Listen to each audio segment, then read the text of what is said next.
Успехи, конечно, есть. Обучаюсь я нормально, участвую на конкурсах, на олимпиадах. Обычный взгляд на особенные жизни. Сегодня Международный день инвалидов. Подробности через пару минут.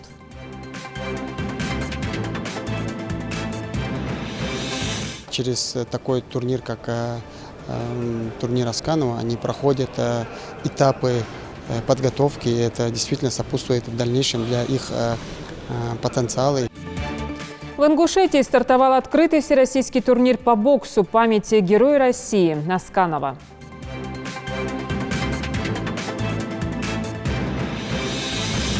Вы, конечно, являетесь достоянием республики. Республика вами гордится. В региональном правительстве сегодня именитый спортсмен и его тренер были удостоены почетной награды.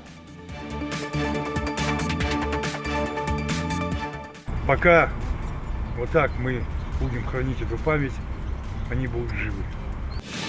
Чтобы помнили, сегодня по Ингушетии прошли мероприятия ко Дню неизвестного солдата.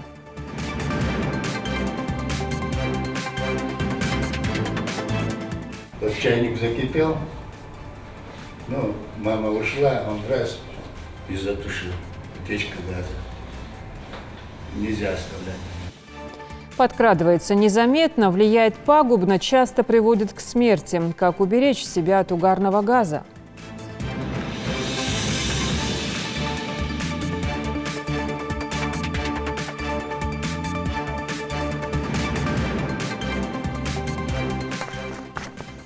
Здравствуйте, это новости 24. По данным Всемирной организации здравоохранения, в мире насчитывается более миллиарда человек, которые имеют ту или иную форму инвалидности. Это каждый 7-й гражданин. Ежегодно количество людей с особенностями развития увеличивается, что связано с ростом хронических болезней. Обратить внимание на эти факты призван Международный день инвалидов. Его отмечают сегодня. Ирина Цичуева расскажет подробно. Не радуются, несмотря ни на что. За плечами у этих детей годы реабилитации и лечения. Многим приходилось просто привыкать жить, когда тебе больно разговаривать и двигаться. В России сегодня больше 12 миллионов людей с ограниченными возможностями здоровья. Для них этот день еще один повод напомнить обществу о своем недуге и доказать всем, что их возможности безграничны. Этот концерт необычен не своими оригинальными выступлениями, а особенными зрителями, среди которых и Али Беков. Для него передвигаться с помощью коляски уже подвиг. Мальчик долгое время не мог даже встать с постели. Сегодня вместе со своим любимым преподавателем и другом он пришел зарядиться хорошим настроением. Успехи, конечно, есть. Обучаюсь я нормально, участвую на конкурсах, на олимпиадах. Мы вот в добрых отношениях, то есть мы любим с ним общаться на разные темы, даже политические. А такие мероприятия, как вы думаете, как-то развлекают? Они не то что развлекают, они очень положительно влияют на наших детишек, потому что им прежде всего необходимо общение, положительное общение. Воспитанники Республиканского центра дистанционного обучения традиционно в этот день подготовили для своих друзей праздничные номера и музыкальные выступления. На сцене любимцы публики исполняют знаменитую французскую песню.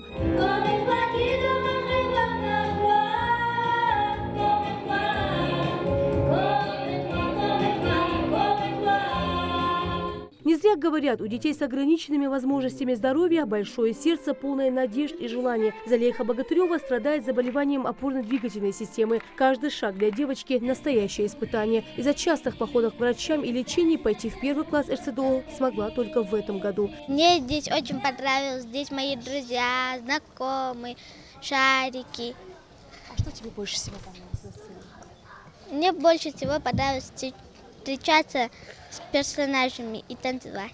В Республиканском центре дистанционного обучения учатся больше 200 детей с 1 по 11 классы. В прошлом году центр выпустил 15 воспитанников. Многие из них с хорошими баллами сдали единый государственный экзамен. Дети поступили, каждый год поступают в высшие заведения, СУЗы, вузы, колледжи.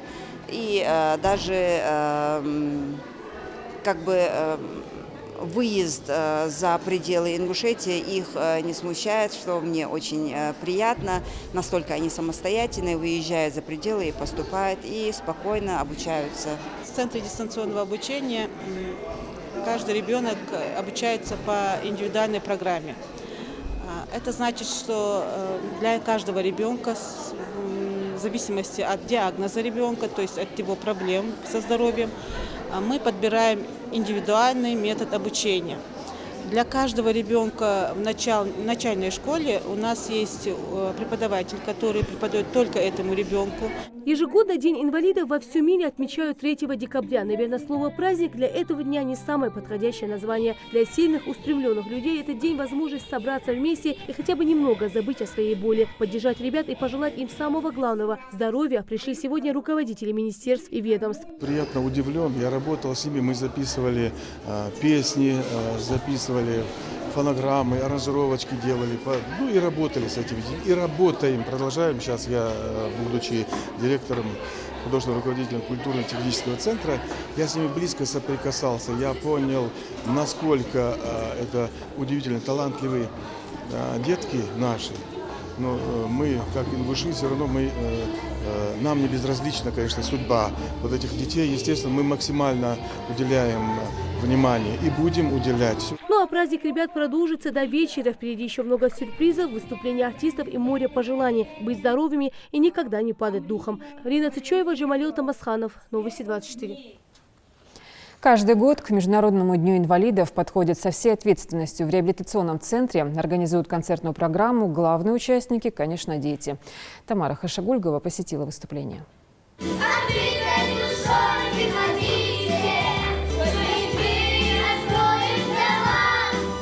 Радость и смех для этих малышей как лекарство. Серьезные недуги для них не приговор. Они действительно умеют веселиться, подпитывая своим оптимизмом родителей и врачей. Талантливые, непринужденные, танцуют, читают стихи и исполняют песни.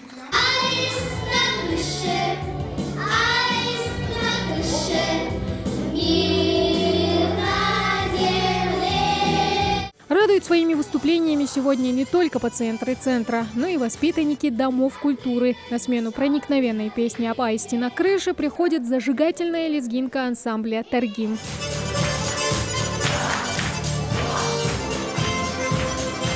Особые дети. Таким термином принято называть тех, чье развитие сильно отличается от нормы. От появления такого ребенка не застрахована ни одна семья. Но это не повод опускать руки, уверена Людмила Парижева. Ее дочка Аиша родилась с поражением ЦНС, из-за чего у нее были проблемы с движениями и речью. Аиша начала ходить только в 3 года. Больничные палаты для 8-летней девочки по всей стране стали чуть ли не вторым домом. Видя, как дети развиваются и как им хорошо, в связи с этим мы родители, мы тоже чувствуем себя более увереннее и намного лучше.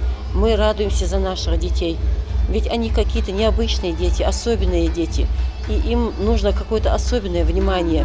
Сейчас Аиша жизнерадостный ребенок, уже разговаривает и ходит самостоятельно. Она проходит в этом центре очередной курс реабилитации. Атмосферой праздника, которая царит здесь, девочка осталась довольна. Мне понравился сегодняшний праздник, как они играли, как они стихотворения рассказывали. И хочу сказать всему, Ванете, всем людям спасибо. Если Аише еще предстоит проходить лечение в реабилитационном центре, то Марем Добриева приходит сюда только в праздники, чтобы увидеться с друзьями или завести новых, а еще спеть песню или почитать стихи. Стихотворение о доброте человека, нашей земли.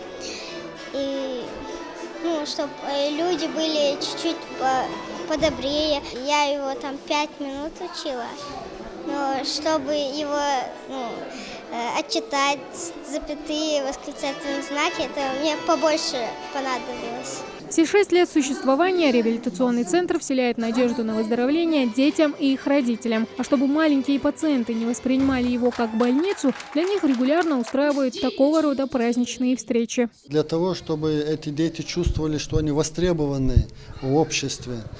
Поэтому мы стараемся каждый связанный с детьми-инвалидами праздники, какие-то праздники такие делать такие мероприятия.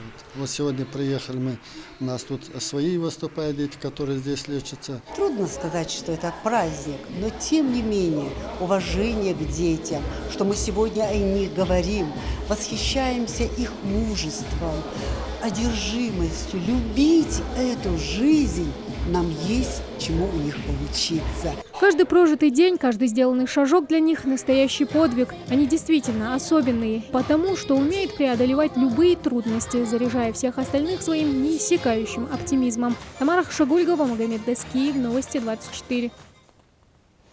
Сотрудники прокуратуры Сунжутского района сегодня навестили людей с ограниченными возможностями, находящихся на особом контроле.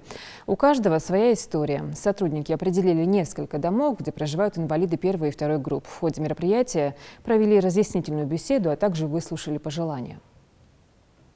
Большая часть из этих инвалидов являются неподвижными людьми, ограниченной возможностью у них передвижения. И нами была осуществлена такая практика оказания помощи на месте при рассмотрении их обращений. Чаще всего у них возникали вопросы по лекарственному обеспечению, по предоставлению льгот за коммунальные услуги, а также выделение, например, для инвалидов с ограниченными возможностями, выделение там таких средств, как протезы, их соотношение, то есть были разного рода вопросы. Вопросы и обращения были зафиксированы на месте. Теперь они на особом контроле, и их попытаются решить в кратчайшие сроки. Ну и к другим темам. В Дворце спорта «Магаз» имени Берда Ивлуева стартовал открытый всероссийский турнир по боксу среди мужчин. Памяти первого героя России, генерала-майора авиации Сулумбека Асканова. Торжественное открытие началось с марша представителей 7 регионов. Также в параде приняли участие судейская коллегия из профессиональных судей страны. В официальной части мероприятия вспомнили о подвиге Сулумбека Сусаркуловича и взбодрили спортсменов музыкальной программой. Во Дворце спорта присутствовали почетные гости, в числе которых министр спорта Ингушетии и родственники Героя России. Подобные мероприятия, безусловно, способствуют не только развитию спорта и соперничеству между спортсменами, но и сближению народа, развитию физической культуры и спорта, пропаганде здорового образа жизни. Надеюсь, что вы проявите свои лучшие бойцовские качества, а зрители турнира станут свидетелями насыщенных и захватывающих поединков. Искренне желаю всем участникам и организаторам турнира спортивных удач и побед, крепкого здоровья, счастья, благополучия вам и вашим близким. Сулумбек безумно любил свой народ, свою республику, спасая жизнь других, пожертвовал собой. И мы будем всегда помнить о нем, как о славном сыне своего народа. Также хочу пожелать нашим спортсменам в первую очередь здоровья, больших высот, и чтобы они никогда не забывали своих героев и всегда приносили первые места. Хотел бы также, пользуясь случаем, поблагодарить организатора данного турнира. Как говорится, память о человеке жива до тех пор, пока о нем помнят люди.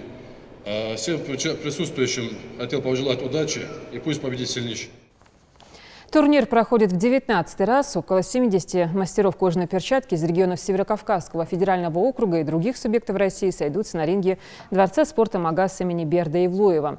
Ингушетию представит 25 спортсменов. Харун Аздоев об этом подробно. Арена Дворца спорта «Магаз» приняла всероссийский турнир по боксу класса А памяти первого героя России Сулумбека Асканова. В течение нескольких соревновательных дней состоятся поединки 70 боксеров из 5 регионов страны.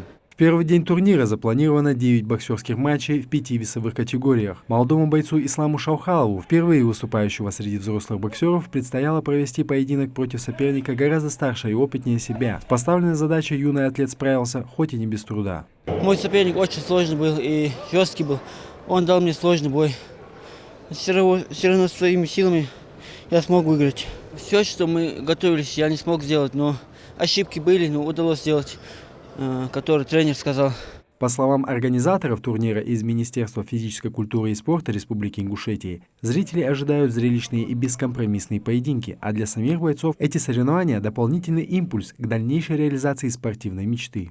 Через такой турнир, как турнир Асканова, они проходят этапы подготовки, и это действительно сопутствует в дальнейшем для их потенциал, и чтобы они его развивали в дальнейшем на самых крупных международных стартах. В четвертом бою турнира Исхапилу Добриеву составил серьезную конкуренцию Ислам Евлоев в весовой категории 69 килограмм. Первые два раунда каждый из боксеров записал в свою копилку, и только в третьем раздельным решением судей победа была присуждена воспитаннику школы бокса Макшарипа Мистоева. Первый раунд я выиграл, но второй раунд я отдал, и третий раунд тренера подсказали, как работать, и я выиграл третий раунд, выложился. Ну, я уверен на 80%, что я могу стать первым. Наша сборная, я думаю, готова.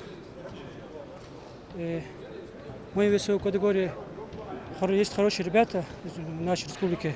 Следующие несколько дней на ринге турнира чуть менее 70 боксеров будет оспаривать право сильнейшего, и в финальный день соревнований выявятся лучшие. Харон Аздоев, Магомед Белакиев, Новости 24. Сегодня в региональном правительстве премьер Константин Суриков вручил почетную грамоту за высокие спортивные достижения Исламу Апиеву, мастеру спорта России международного класса. Ислам – победитель первенства мира по спортивной борьбе до 23 лет, двукратный чемпион мира по греко-римской борьбе среди юниоров и юношей, двукратный победитель первенства Европы среди юниоров 2015-2019 годов. Также Константин Суриков почетной грамотой правительства наградил тренера Ислама Руслана Белхароева за вклад в развитие физической культуры и спорта в Ингушетии. Белхароев – заслуженный мастер спорта России, чемпион мира по греко-римской борьбе, президент Федерации спортивной борьбы Ингушетии. Суриков поблагодарил молодых людей за то, что гордо несут имя республики на российских международных соревнованиях. В свою очередь тренер поблагодарил руководство республики за оказанное внимание ему и его воспитаннику. Отметил, что такие поощрения являются стимулом для ингушских спортсменов. Наша задача. Вы, конечно, являетесь достоянием республики. Республика вами гордится. Наша задача сделать весь процесс, тренировочный, спортивный процесс, чтобы у нас как можно больше было таких ребят, как вы, чтобы была возможность заниматься в хороших залах, выступать достойно на соревнованиях, ну и чтобы такие были успехи не только у вас, но и у многих наших ребят, которые только встали на этот путь. Хотел поздравить. Хочется просто присоединиться к сказанному. Ислама все впереди. Сейчас у нас предолимпийский год начинается. Сейчас будет чемпионат России стартовать. Пожелаем удачи Исламу. Спасибо.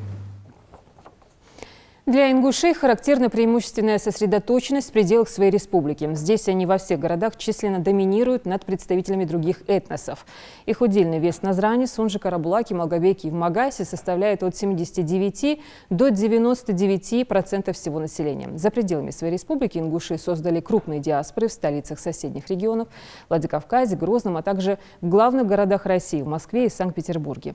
Сравнительно много ингушей проживает в Ростове-на-Дону. По данным переписи населения 2010 года численность ингушей в Санкт-Петербурге и в Ростове составила около 10 тысяч человек.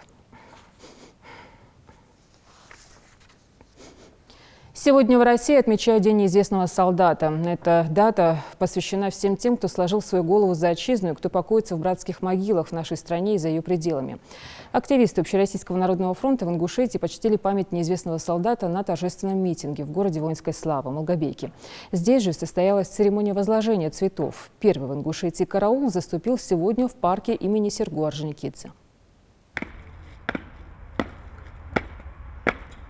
Несение караула – это в первую очередь выполнение боевой задачи и требует от личного состава точного соблюдения всех положений настоящего устава. Об этом бойцы юнармии знают уже по личному опыту. Именно на них сегодня легла ответственная и почетная миссия возглавить церемонию заступления в караул пост номер 1 у могилы неизвестного солдата. Они будут сменяться каждые 20 минут, и до конца сегодняшнего дня они будут нести вахту у могилы неизвестного солдата. На месте могилы неизвестного солдата, погибшего в зимний месяц жестоких сражений с фашистскими захватчиками на участке Старого Малгобека в 1987 году установили памятник, а уже в 2015 году его останки были торжественно перезахоронены в парке имени Серго Орджоникидзе. Сегодня на памятном митинге активисты молодежки Общероссийского народного фронта и движения Юнармия почтили память безымянного героя, воина и защитника, чье имя забыто, но подвиг еще жив. Мы должны это все передавать будущим поколениям. Пока вот так мы будем хранить эту память, они будут живы. Обучаться военному делу ему нравится, признается Адам Чермоев, ученик 9 класса и активист движения «Юнармия». К службе несения караула успел подготовиться. Первый раз принимаю участие в таком мероприятии. Нес караул возле памятника неизвестного солдата. «Ничто не забыто, никто не забыт». Фраза, ставшая частью рассказов о героях Великой Отечественной войны, зародилась вместе с днем рождения этой памятной даты – 3 декабря 1966 года. Это число стало ознаменованием 25-й годовщины разгрома немецких войск под Москвой. Тогда же прах неизвестного солдата был захоронен у стен Кремля в Александровском саду. Памяти и уважение неизвестному солдату, которые погибли непосредственно при защите нашего города Малгобек. Их было более 120 тысяч погибших. Из них немногие остались только с именами, которые мы могли поднять и установить их данные. А так большинство из них так и остались неизвестными солдатами. И, конечно, нам надо более уважительно подходить к этому вопросу. Это сейчас обелиск, как и когда-то тот самый неизвестный солдат, в мороз и холод выглядит уверенно и в полной боевой готовности. Но еще пару месяцев назад все было иначе. Прилегающая территория к памятнику, как и сам обелиск, нуждались в реставрации, чем и занялись еще в сентябре текущего года активисты молодежки ОНФ и Юнармий. Мы решили там оградить эту могилу, поставить памятник, и потом нам предоставили каску советскую, которая была, решили ее тоже там положить, поставить, и чтобы было понятно, что это была могила неизвестному солдату, потому что она была там малозаметная, неухоженная. Также отличиться на памятной акции в городе воинской славы сумели учащиеся гимназии. Патриотический концерт, открытый урок и не только. Ребята подготовили доклады и стихотворения, посвященные памяти безымянным героям войны.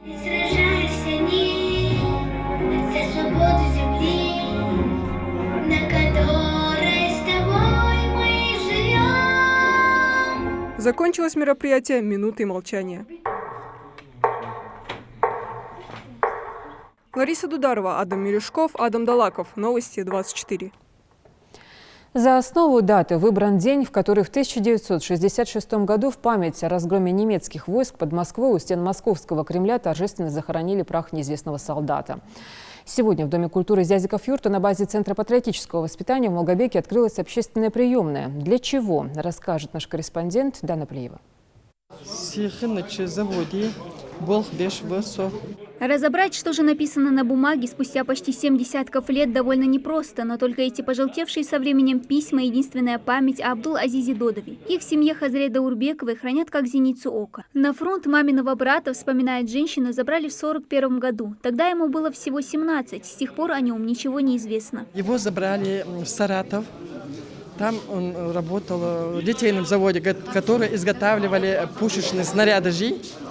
26 человек караулыш. Он болел тифом, потом поправился. Куда его направили, не знаю. В надежде отыскать погибшего родственника женщина пришла в общественную приемную. В этот день волонтеры поисковых отрядов принимают заявления родственников бойцов, пропавших без вести во времена Великой Отечественной. Чтобы из архивных данных напротив имен бойцов была зачеркнута строчка «пропал без вести», подключено немало информационных ресурсов. У нас в России 42 тысяч поисковиков, таких же, как мы. У каждого есть свой ресурс. То есть есть информационный ресурс, есть книга памяти, у них места захоронения бойцов. И они у себя, когда мы подаем свои заявления, значит, мы их выкладываем в средства массовой информации, на сайт укладываем поисковое движение России.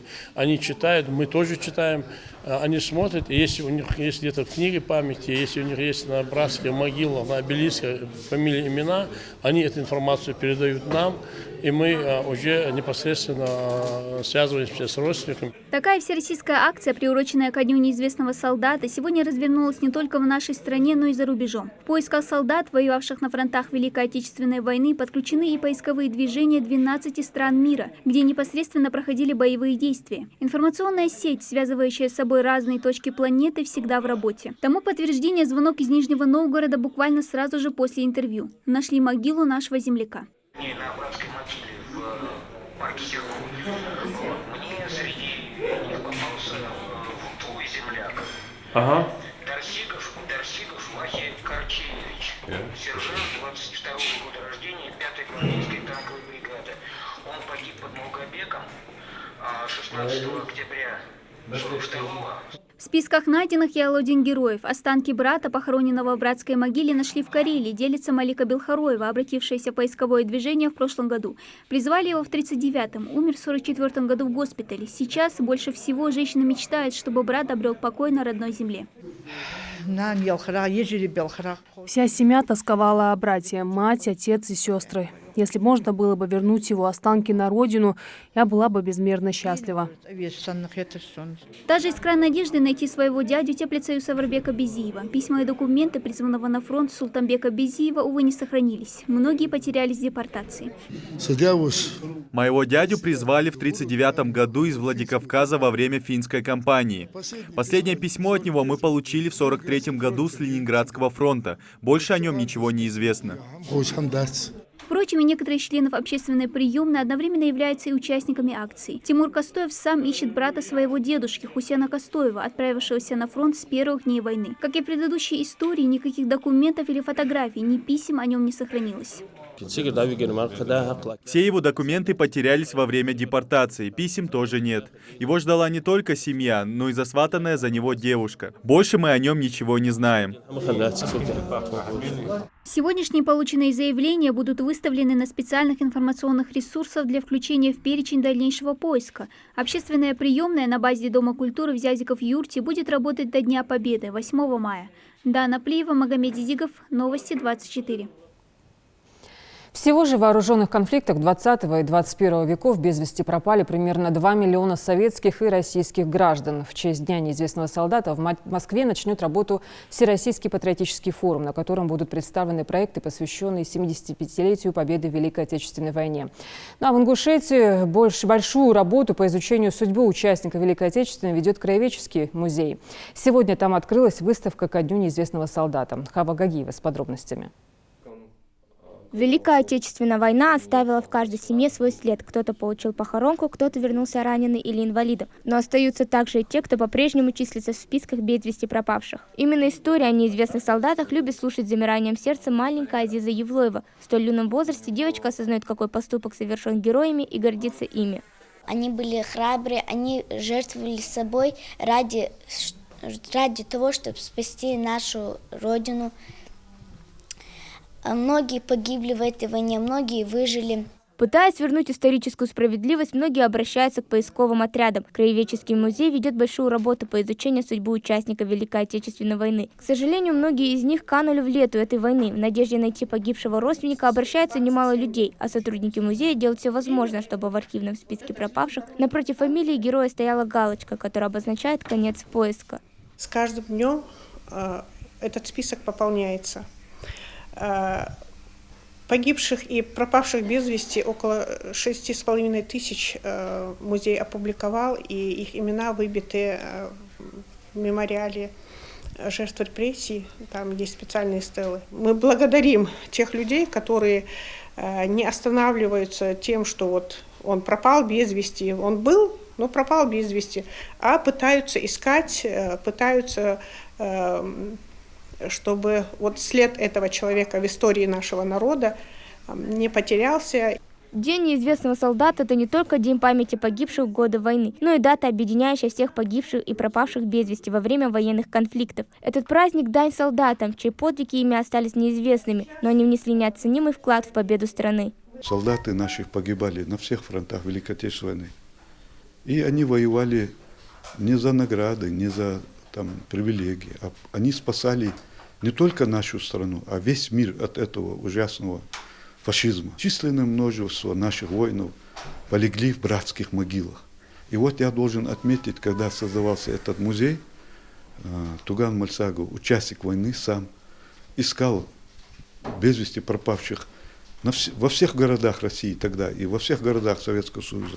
Он поехал в Киев И на братской могиле он увидел имя своего родного брата, который защищал Киев. Это Мальсагов Бимарза Хажмохович. И множество, тысячи таких имен он тогда обнаружил. И вот эти имена увековечены у нас на мартирологе, неизвестному солдату. До настоящего времени неизвестными остаются имена множества ингушских солдат. Несмотря на постоянную работу поисковых отрядов, в течение 70 лет продолжают находить останки солдат, не захороненных должным образом. Вполне возможно то, что в тех могилах, которые не установлены, кому они принадлежат, вполне возможно, там лежат останки наших земляков, призванных отсюда, или попавших на войну из других регионов Советского Союза бывших.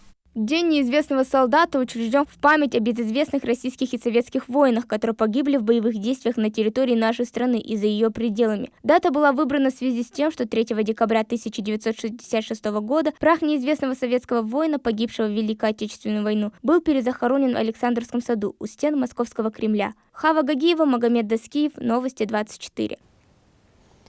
Роспотребнадзор в преддверии Нового года и зимних детских каникул открыл всероссийскую горячую линию по вопросам качества и безопасности детских товаров.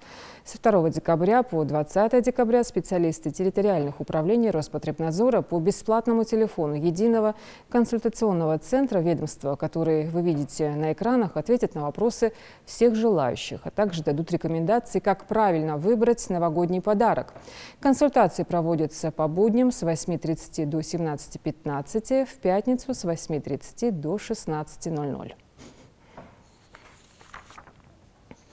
В России угарный газ занимает 2-е место в структуре причин смертности от острых отравлений. На территории страны это от 11 до 58% всех отравлений. Сегодня специалисты «Газпром» газораспределения Назрань провели познавательный урок для школьников 17-й средней школы. Проблема наболевшая. Врачи детской республиканской больницы бьют тревогу. С начала отопительного сезона уже 30 случаев отравления, причем все дети. Подробности у Зелимхана Калоева. Мы приближаемся к заполярному газовому месторождению. Прямо под нами комплекс добычи и подготовки природного газа. Секреты природного газа – это история о том, как добывают газ, как он попадает к нам домой и сколько важных дел помогает сделать. А самое главное, через этот мультфильм ребята учатся безопасно и бережно использовать газ. Сразу после показа специалисты начинают разбирать этот вопрос с детками детально. Когда работают газовые аппараты, нельзя оставлять их без присмотра. Вот чайник закипел, мама ушла, он раз и затушил. Утечка газа. Нельзя оставлять. Вам нежелательно пользоваться газовым прибором. Эти дети намного смышленнее, чем некоторые взрослые. Отвечают, заваливают вопросами, а порой лучше любых газовиков могут рассказать о последствиях и правилах, которые нужно соблюдать. Вывести маленьких братьев и сестер, и нужно открыть окна и двери. Надо открыть окна, не включать и не выключать свет. Так. И надо выбежать из дома и позвонить. Сложить мокрый платочек и выйти на улицу.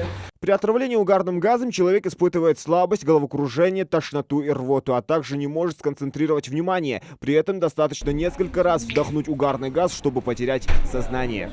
Тихая смерть без цвета и запаха. Главная опасность в том, что опасность не ощущается. Специалисты объясняют, что почувствовать газ можно, когда его в ограниченном пространстве накопится уже достаточно много. Небольшие утечки можно не замечать долго. В этом и кроются риски. Это мероприятие делается не для галочки. Каждый ребенок может оказаться в экстренной ситуации, растеряться, просто не знать, как перекрыть даже элементарный краник. Ежегодная специальная пропаганда с начала отопительного сезона уже охватила более 1000 детей. Но это далеко до предела. После прохождения курса каждый учащийся получает звание агента домашней безопасности. Аушев Алихан. Звание агентом домашнему безопасности. Он будет сейчас все знать и говорить, как вы себя зовут, да? Молодец. Так легко, как с детьми, со взрослыми получается не всегда. Для предотвращения несчастных случаев специалисты «Газпрома» проводят подворовый обход в частных секторах, ведут агитационную деятельность и призывают одуматься и обезопасить себя и родных. Сделать это совсем несложно. Достаточно заключить договор о техническом обслуживании. Стоимость несоизмеримая с человеческой жизнью. Пытаемся довести через детей до их родителей, как говорится. Некоторые родители как бы не понимают, да. Вот на прошлой неделе у нас пример был. 3 раза у нас был выезд по отравлению. Отравление именно от угарного газа. Тем временем врачи бьют тревогу. С начала отопительного сезона уже 30 случаев отравления угарным газом, причем все дети. Только за минувшие выходные за помощью в детскую республиканскую клиническую больницу обратились родители 10 несовершеннолетних. Состояние оценивается как средне-тяжелое этих детей. Отопительный сезон продолжается, и до 15 апреля может произойти все, что угодно. И хотелось бы обратиться к нашему населению, чтобы очень серьезно относились к отопительным приборам, газовым оборудованию. Почему? Потому что угарный газ не имеет цвета и нет ни запаха. И обычно люди не понимают, что происходит. Причины по-прежнему одни и те же. Неправильная эксплуатация газового оборудования, печки-буржуйки, газовые колонки, установленные в ванны. К счастью, пока летальных случаев не зафиксировано. Однако, если не быть осторожными, на следующий день можно просто не проснуться. Зелимхан Калоев, Магомед Белакиев, Новости 24. «Отстань, это мое». Сеть насмешил баттл кота и бульдога за рыбу. Видео в интернете на данный момент собрало почти 112 тысяч просмотров. Более 3 миллионов пользователей поставили под ним лайки. На полуминутном ролике показано, как кот лакомится висящей на сушке аппетитной рыбкой. Ухватившись за нее, рядом на крыше одного из строений находится бульдог, который тоже желает получить сытный обед и прогнать конкурента. Однако попытки пса подойти ближе не увенчались успехом, поскольку каждый раз при приближении он получает удар задней лапой по носу от кота, который продолжает уверенно держаться за добычу и не намерен ее отпускать. Следите за новостями на канале Ингушетия и до встречи в эфире.